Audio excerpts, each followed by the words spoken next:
Alrighty. Good morning and good day, sirs and madams. I am going to be here doing an overview on the Twin Rivers Strength Fest Pro-Am edition. So, my friend Alex Lorenz, he runs Loghouse Strong. He was doing a overview of the super heavyweight division, and so I figured I would do one of the Pro-Am division. If you guys want me to do any other overviews of any other divisions, please let me know because I know most of the people in the sport and I know most of what's strong and weak in the sport. So it's like if you want me to do reviews or overviews, please let me know because I think it'd be a lot of fun. So first off, we're going to go quickly through the Twin River Strength Fest and explain what we're doing with that. So Jeremy Phelps and Jordan Phelps are running Twin River Strength Fest. They usually run really big shows, get lots of grants, get lots of prize money, which is fantastic. I was talking with them since last year about trying to run my Pro-Am piggybacked off of their super heavyweight division. So I've been trying to run a Pro-Am here in Canada to get an elite circuit going for elite level guys who are either already pros or on the cusp of being pros. There are some extremely strong guys who don't exactly love competing in the regular, divisions and want to have a chance to fight for a little more cash, a little more prestige. Hopefully someday a pro card, SEC. We're looking at you guys. But anyways, so with this Pro-Am happening, pros are automatically invited. Anybody who is a pro, and I also extend invites to anybody who has won their division in the U90s or the U80s, or if a guy is a smaller 105 who could even make the U90, I've reached out to them. So another thing as well is I also invited the top 5 U90s from the past 3 years, and I also invited the top 3 U80s from the last 3 years. And if there's like some legendary fellas around, I extended invites to guys like Nolan Suave, Sean Pope, good guys. So, anyways, moving on. For the events, we have day one. We have a max log, which is going to be pretty cool to watch. I would love to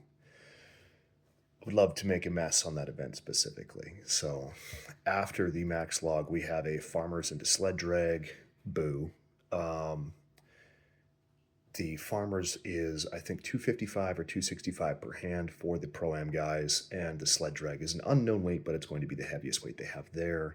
We are then going to be going into Conan's wheel, which is again unknown weight, but it's going to be the heaviest they have. So that's great. So coming into day two, we're going to start off with a sandbag steeplechase. It'll be 2 sandbags, a 300 pound and a 250 pound over 2 steeples. And I believe 15-foot gaps between. So 15-foot steeple, 15-foot steeple, and then another 15-foot over a line. And I believe that's where we're going to leave it. So they're still not 100% sure about it last time we talked. After that is going to be a deadlift ladder. 3 bars for the Pro-Am guys. It's going to be 525, 575, 600 pounds. And that last one you can rep out as many times as you want in the 60 seconds. So that's going to be a brutal event. The last event is going to be a 650 or 675 yoke, I don't remember which one, into a 255 pound axle for 3 reps. So that is our event lineup. Now let's meet the athletes. Now some of the athletes are close buddies of mine, so I've actually been trolling them a little bit. I don't have editing, so if you look at like Loghouse Strong, Alex Lorenz, he has like little pop-ups that have like his face on them, or like people's profiles, or like videos of them lifting. I don't have that, so you're gonna have to use your imagination and drawings. So this is competitor number 1. This is a very accurate depiction of Kyle Evanoff. Kyle Evanoff is the, hang on, let me get my notes because I actually wrote notes. Kyle Evanoff is the 2020 U80 champ, probably the most dominant champion I've ever seen. Could have skipped the last event and still won, if I remember correctly. Started training for this 6 or 7 weeks ago. Hasn't competed in strongman for I think a couple years. Recently did a 605 deadlift for 5 reps. So we all know how he's going to do there. Recently smoked a 275 log for 2 reps. Was kind of just manhandling a 300 pound sandbag for funsies the other day. He is super strong in all these different events. I don't really see an event where he's going to drop a lot of points. He is actually my favorite to win this whole show. So yeah, he's going to be a deadly opponent. Absolutely. He's a veteran of nearly 30 competitions, if I remember correctly, and his axle press is also about 275 or 285 pounds. I don't remember which one, to be honest.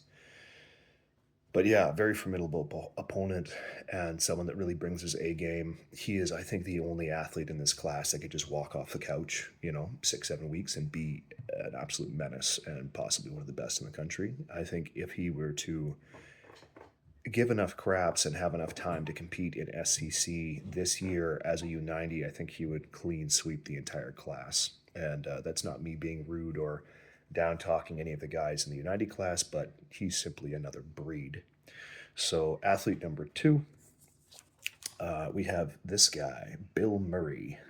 Billy Murray. He is the 2022 U80 champion. He is the lightweight circus dumbbell record holder.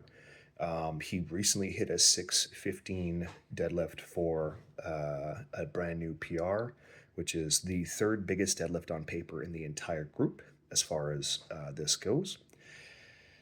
Last I seen, he had about a 240, 250 log press max. So I think if he gets the opener, that's good. I assume he's gotten stronger since then because he's put on a lot of weight and he's gotten much bigger since he hit that original 240, 250. He hit that at lightweight. So he might be good for this for a second attempt somewhere between 265 and 275 pounds. That would be pretty cool if he were to be able to get 2 good clean logs. I would assume just because he's so well-rounded, he is one of the favorites for the podium in my eyes. The guy has fantastic grip. He's an amazing technical lifter. Very strong axle press as well. And last time him and I competed together, he did a 250-pound axle for 3 reps. So I think none of these weights are really out of his league. He is coming in with I believe, a foot injury, a slight foot injury, and a slight hand injury. With those injuries, he was still able to clean sweep and win Kelowna's Strongest recently in the U90 class. So pretty deadly guy. Overall, pretty deadly. I feel like he's not going to win any events, I don't think, in this specific lineup of events, but I don't think he's going to be far off the mark for good points. Yeah, veteran of over 20 competitions, if I remember correctly. The guy has got a lot of experience, and even against much more experienced guys, he is able to pull off really impressive things. Don't ever count this guy out if you compete against him. He generally finds a way to just make things happen. Personally, I don't believe that Will has bad events. I think Will has bad days, because if he's having a good day, any event's a good event. He will not even train for some events, or he'll be injured, or he'll be like, oh man, like I'm so down, like I don't even know if I can do this, and then he'll smoke it. So never count that guy out, ever. This is our third guy, Jeremy Patfield, aka the Roughneck. So Jeremy is one of the best out of Alberta. He is currently Alberta's strongest U90. He is the 2024 fifth strongest U90 in Canada. He has smoked a 600-pound deadlift in his off season, so he is one of the few guys capable of hitting that third deadlift. He is dealing with some back issues, so he's been competing a lot, kind of same as myself. Has not had the best prep and works in the rigs, so when he's out there, he doesn't usually have access to equipment or an ability to train, so he literally just works his bag off while he's working in hopes that carries over, which it seems to for moving events and loading events. The guy's extremely fast, very rapid fellow, really strong overhead press. I believe his log is somewhere in the 260 to 270 range, which on paper puts him as a top 5 log presser in this lineup. So yeah, we'll see how that goes. Like I said, very strong deadlift, very strong log. He's a super intense, very fast person. Really, really good at moving events. Strong axle press, if I remember correctly, somewhere in the 270 280 range. Even though he's very new to the sport, I feel like he's a major threat. He is, I think, one of the major possibilities for the podium, depending on the severity of his back issue. If the guy comes in good shape, I think he'll be fighting for third, and if he comes in bad shape, I think he'll be hanging about top five. So we'll see. We'll see. I'm hoping for good things from Jeremy. He's a good friend of mine. I would say his shining events would probably be the grip event. The guy is absolutely rapid and just incredible, incredible grip strength. So yeah, dude number three, Robin Killeron. So he's the strongman barber. He's the current Canada's third strongest U80. So he really came in with a splash. Last year was his first season in strongman. He's very new, and he crushed it last year. If I remember correctly, he's got somewhere in the neighborhood of a 270, 280 log. So on paper, probably the second strongest log in this entire lineup. Just a really, really strong guy overall. Quite a bit of a shorter athlete at 5'6". So hoping that he's able to navigate the moving events well. Some guys who are a little bit shorter, things like a Conan's wheel or a yoke might not bother him too much, but something like the loading the sandbags over a bar might be very challenging. Talking to him the other day on the podcast, he sounded like he was up for the challenge, so I'm very excited to see what he does with that. He's been practicing his triple extension, and he does have great extension last time I saw. He recently smoked a 545 deadlift for 2 reps. So I think the 575 is probably just going to be a formality for him, just judging by how clean those reps looked. The 600 might be a little out of reach, but I personally think he should just give it a good crack and see what happens with it. Overall, he moves very well. He's an extremely strong presser. I would say on paper, probably the second strongest presser in this entire lineup, like I said. The guy is wildly, wildly strong. So really excited to see what Robin brings to the table, especially for an athlete that's just so new. He's just exploded onto the sport and is doing so well. He's hoping to bulk up a little bit into this U80 class, or sorry, U90 class, because he usually competes at U80. And I'm excited to see a big, juicy Robin Killeron on the day. Guy number 5, I can count. Carlos Monsalve, I think that's how you say his name. He's the 2024 fourth strongest U90 in BC. He's, from what I can find on his Instagram, he's got about a 530-pound deadlift. I assume he's stronger by now because that was several months ago. He did a 260-pound log press a couple months ago as well. Again, assuming he's got more now, but on paper, first deadlift for sure. Second one might be a struggle. I'm expecting he's gotten stronger since then. He said he's been like really training hard. He's been competing a lot as well. So I assume he'll get the second deadlift. Third one might be out of his reach, but if so, it is what it is. 260 log press is actually pretty dang good in this lineup. I would put him mid-pack for the log press then. Again, I assume he's gotten better since then. It's so far his grip looks good. Sandbag to yoke, his sandbag and his yoke training looks good, but I don't know how heavy those things are. So we'll see how he moves on the day. His axle, he looks like he does a lot of Olympic weightlifting, so his axle should be strong. From what I've seen on his Instagram, he's somewhere around the 230, 250 mark. So even if he just gets one rep on the axle at the end of the yoke, I think that will be good points. He is incredibly new to the sport. I believe he's only been doing this for a couple seasons, and he was ballsy enough to step up and say, "Hey, I really want to compete with these top level, guys," which I very much so appreciate. He is the shortest in the entire lineup at 5'4", but he is not wanting to let that bother him. I've seen him doing some sandbag to shoulder training to get ready for the sandbag steeplechase. So I'm really excited to see what Carlos brings to the table. Win or lose, the guy is willing to step up and fight against the best, and for that, I think he should be applauded. The